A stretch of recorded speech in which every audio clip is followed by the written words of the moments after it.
इस विश्व का प्रत्येक व्यक्ति अपने भविष्य के शास्त्र को जानना चाहता है। आज अगर कोई व्यक्ति तनाव में जीवन जी रहा है तो भविष्य में मोक्ष कब प्राप्त होगा ये वो जानना चाहेगा। अगर संघर्ष है जीवन में तो उल्लास कब आएगा ये जानना चाहेगा। अगर वह असाध्य रोगों से पीड़ित है तो वह पूर्ण रूप से निरोगी या स्वस्थ कब होगा ये जानना चाहता है व्यक्ति। जो व्यक्ति गरीबी के दलदल में फंसा हुआ है उसके अमीरी के दिन कब आएंगे ये लोगों को पता करना है। दुखों के बाद सुख का समय कब आएगा उस प्रतिपल का हर व्यक्ति को इंतजार है। और झोपड़ी में रहने वाला व्यक्ति महलों में कब पहुंचेगा, इन सब प्रश्नों का जवाब आपको भविष्य शास्त्र में मिलता है। तो जो भी मिथुन राशि या मिथुन लग्न के जातक हैं वास्तव में उनका भविष्य शास्त्र क्या कहता है और अपनी कुंडली को देख करके वो कैसे अपने भविष्य के शास्त्र को अच्छा कर सकते हैं, इसी पर पूरा वीडियो आधारित है। आप अंतिम तक पूरा वीडियो जरूर देखिएगा। तो मित्रों, यदि आप मिथुन लग्न या मिथुन राशि के हैं तो एक बात पहले नियम ज्योतिष का याद रखिए कि आपकी कुंडली के स्वामी बुध देव हैं। अब बुध के परम मित्र कौन है? शुक्र, शनि और राहु।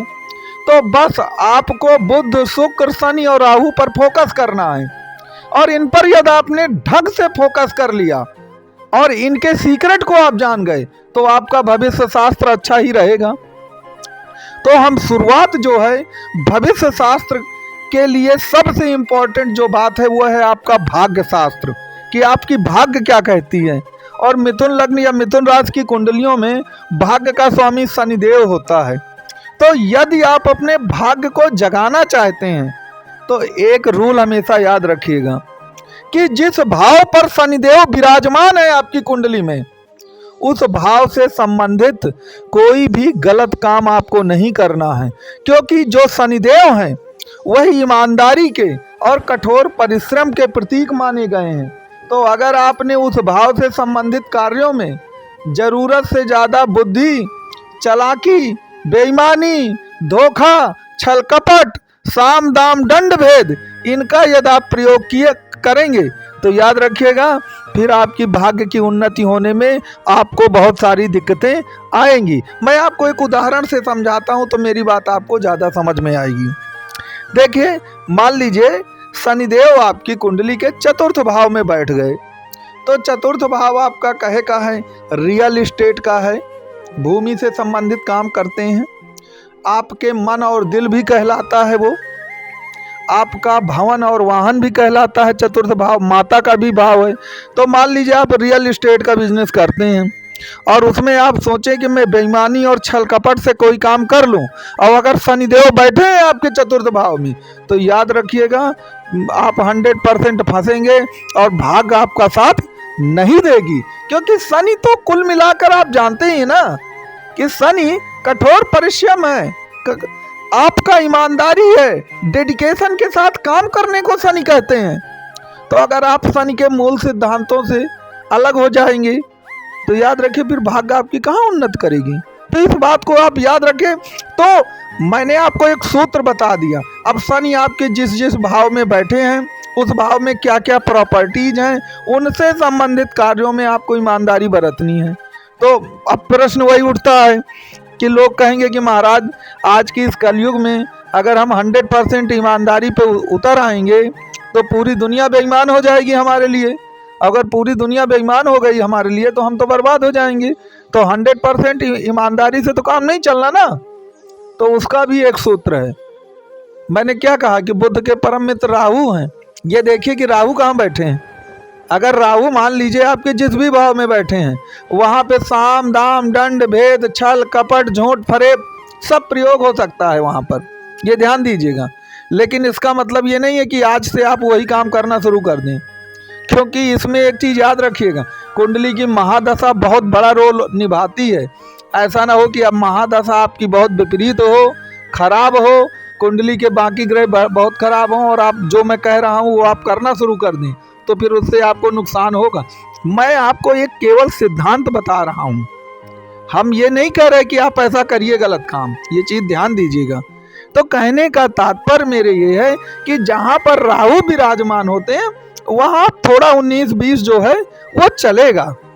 वहाँ पर तो आप सोच सकते हैं, लेकिन जहाँ पर मान लीजिए शनि विराजमान है वहाँ पर ये नहीं चलेगा। जहाँ पे गुरुदेव बृहस्पति विराजमान होते हैं वहाँ ये नहीं चलेगा कुल मिलाकर के। तो कुंडली का जो मूल तत्व है वह आपको पूर्ण रूप से समझना चाहिए। मान लीजिए मैंने अभी चतुर्थ भाव का उदाहरण दिया शनि का।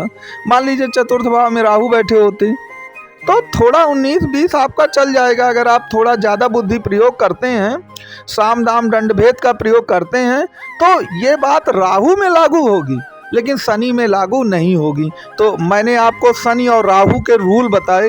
अगर आप अपने भविष्य को अच्छा करना चाहते हैं, अब यहाँ पर बहुत सारी चीज़ें हैं कि राहु और शनि किस राशि में बैठे हैं, किस नवांश में बैठे हैं, कितनी डिग्री में बैठे हैं, किस नक्षत्र में बैठे हैं, ये सब कुछ देखना पड़ेगा कुंडली में, तभी जा कर के एक सही रिजल्ट 100% आपको मिलेगा। तो इसके लिए अगर आप कुंडली का विश्लेषण कराना चाहें तो आपको नंबर प्रदान किए गए हैं, दिए गए नंबर पर आप कॉल या व्हाट्सएप कर सकते हैं।